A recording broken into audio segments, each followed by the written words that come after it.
Buenas tardes a todos. Entonces, continuando con el contenido de los de aminoácidos, vamos a ver algunas aplicaciones que tienen que ver con la ionización de aminoácidos y cómo podemos hacer problemas de ionización.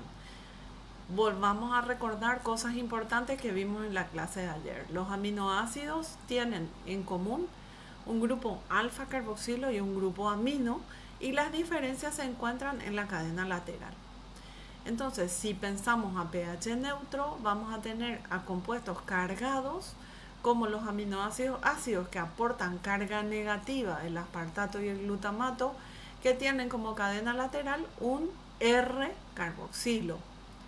Y aminoácidos básicos como la arginina, la lisina y la histidina, donde vamos a tener grupos protonados, porque aquí tenemos un grupo amino en el caso de la arginina, un grupo amino en el caso de la lisina, un grupo guanidino en el caso de la arginina y un grupo imidazol en el caso de la histidina, todos ellos protonados a pH fisiológico.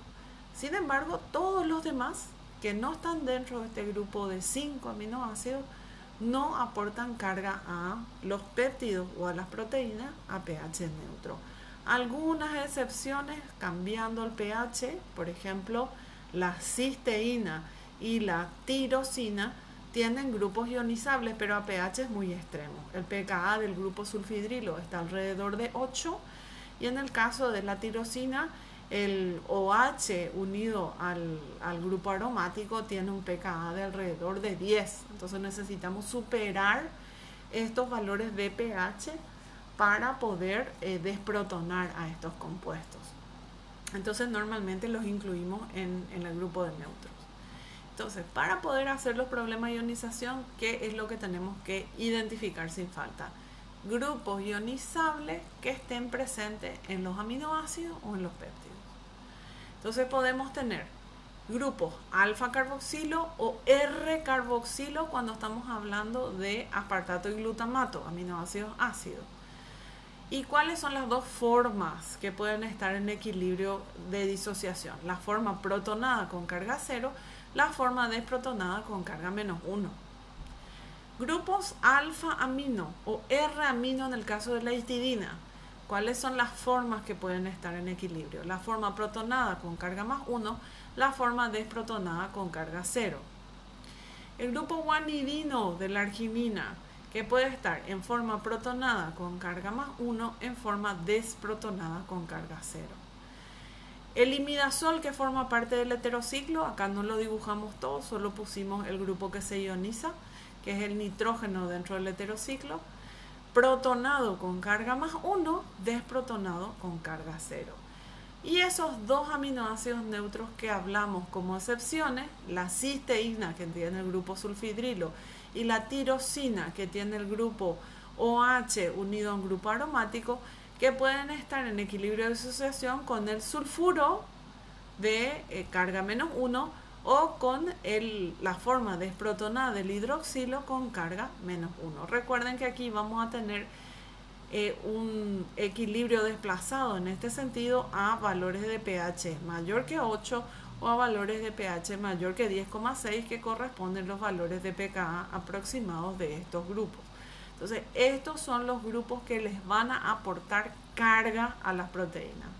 Cualquier otro aminoácido, glicina, valina, fenilalanina, no importa la cantidad en que estén presentes, ellos nunca aportan carga a el péptido o a la proteína. Otro asunto no menor.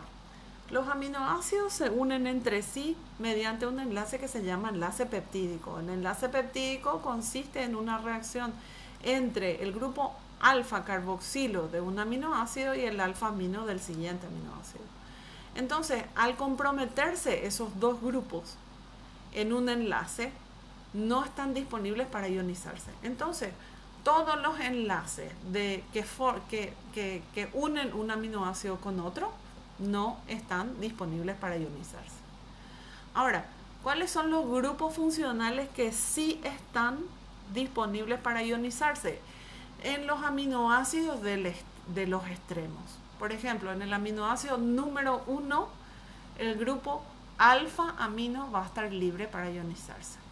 Y en el último aminoácido del péptido o de la proteína, el grupo alfa carboxilo va a estar libre para ionizarse.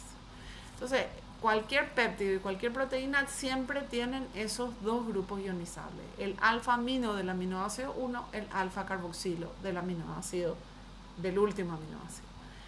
¿Qué tenemos que mirar después? ¿Cuáles son las cadenas laterales de los diferentes aminoácidos que forman parte de esa proteína o de ese péptido? En este caso ustedes ven una proteína donde tiene una histidina, esta es la cadena lateral, y por tanto esta cadena lateral puede estar en equilibrio en sus dos formas, la forma protonada y la forma desprotonada.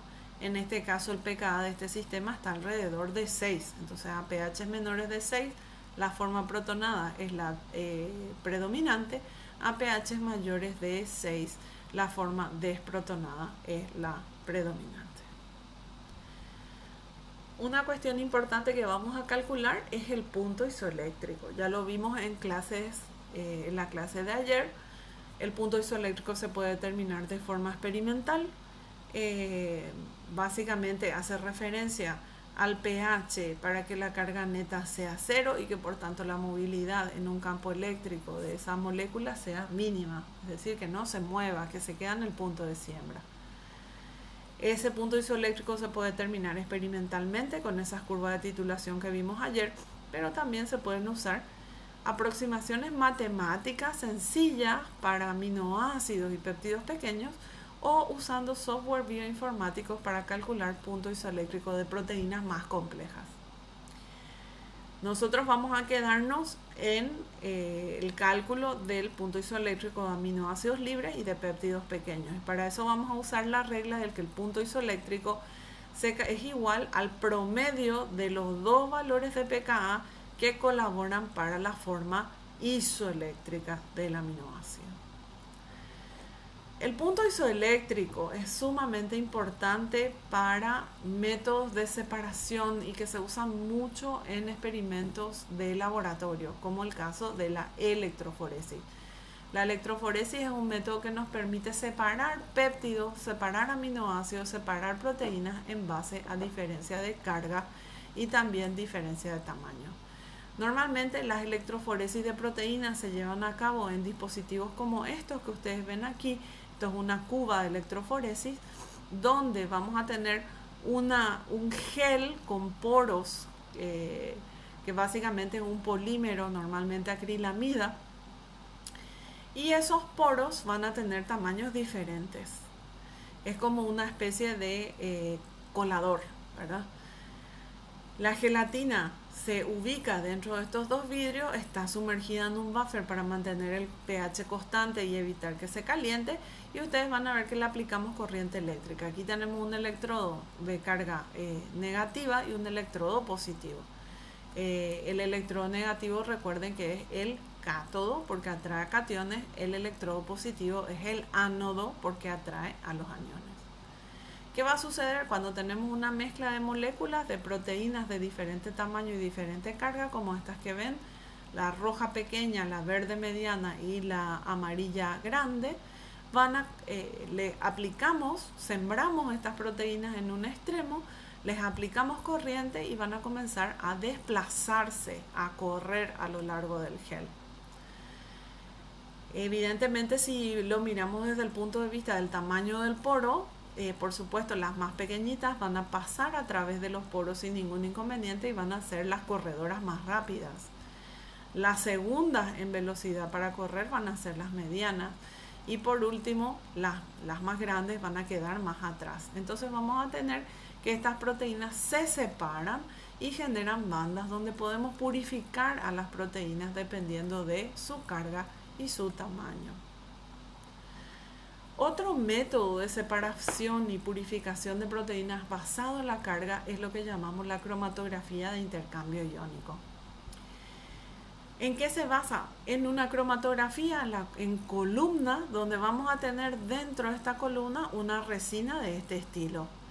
Estas resinas son básicamente polímeros a los cuales las hemos modificado químicamente para que tengan una carga. Fíjense, en este dibujo tenemos polímeros con carga negativa. Y a través de esta columna vamos a incluir una mezcla de proteínas diversas o de péptidos diversos que tienen también ionizaciones distintas. ¿Qué va a suceder entonces? Esta resina que es negativa va a tender a capturar o atraer o retener a proteínas con carga positiva, pero va a repeler aquellas proteínas que tengan carga negativa. Por tanto, esas que tengan la misma carga que la resina van a huir y van a caer de la columna en primer lugar, es decir, van a eluir en primera posición. ¿Cómo eluyen? ¿Cómo hacemos que estas proteínas se muevan a lo largo de esta columna? Básicamente le vamos agregando un buffer, un líquido que va haciendo correr a las proteínas a lo largo de la columna, y este buffer en sí tiene un gradiente de pH. ¿Qué significa? Comienza con un pH de manera que todas las proteínas se queden adheridas a la columna y luego va cambiando el pH. Como cuando el pH cambia, las cargas de las proteínas también van cambiando y entonces van despegándose de la columna, van cayéndose de la columna, van eluyendo en una especie de tubos o fracciones como ustedes ven aquí en el dibujo. ¿Quién va a ser entonces la primera en salir? La primera en salir va a ser la que tenga más repulsión por la resina, y la última en salir va a ser la que esté más fuertemente unida a la resina. El cálculo matemático que nos permite saber quién cae primero en la columna y quién es la última en salir es básicamente lo que se llama el delta pH. El delta pH es una fórmula bastante sencilla donde vamos a poner el punto isoeléctrico del aminoácido o del péptido y le vamos a restar el pH del buffer de elusión al cual está expuesto. Por ejemplo, podemos tener un punto isoeléctrico de 6 y el pH del buffer puede ser 10. Entonces 6 menos 10 me va a dar menos 4. ¿Cómo se interpreta ese valor? El signo del número del delta pH me dice cuál va a ser el tipo de carga que porta la proteína, es decir, menos 4, la proteína va a estar cargada negativamente. Entonces, si la paso por esta resina, evidentemente esa proteína va a tender a caerse de la columna. Y el número, menos 4, menos 6, menos 1, me da una idea de la intensidad de la carga negativa. Entonces, por ejemplo, si tengo una proteína menos 4 y otra proteína menos 6 dentro de esta columna, ¿cuál tiene mayor intensidad de carga negativa? La que tiene un delta pH de menos 6, por tanto esa tiene más repulsión y va a ser la primera en salir. La segunda en salir va a ser esa proteína con delta pH menos 4. En la cromatografía de intercambio iónico hay una cosa muy importante que tenemos que definir también. ¿Cómo le ponemos nombre a la resina? Las resinas se llaman intercambiadores iónicos. Y hay dos criterios. En base al ion que pegan o en base a la carga que tiene la resina. Por ejemplo, este dibujo que ustedes ven aquí, la resina que está dentro de esta columna, si la nombráramos en base a la carga que tienen, sería un intercambiador aniónico porque la resina es un anión. Pero si definiéramos el nombre de la resina por el ion que pega y que atrae, esta resina sería un intercambiador catiónico porque pegan cationes, ¿sí? Les aclaro que en diferentes libros van a ver uno u otro criterio del que acabo de hablarles. Por eso tenemos que definir en este curso cuál es el criterio que vamos a usar para nombrar a los intercambiadores iónicos. Nosotros vamos a usar en el curso de bioquímica el criterio de nombrar a la resina intercambiadora iónica por la molécula que queda pegada, ¿sí? Entonces, mi resina tiene carga negativa, pega proteínas positivas, esta resina es un intercambiador catiónico. Con esos conceptos vamos a comenzar a resolver los ejercicios tipo.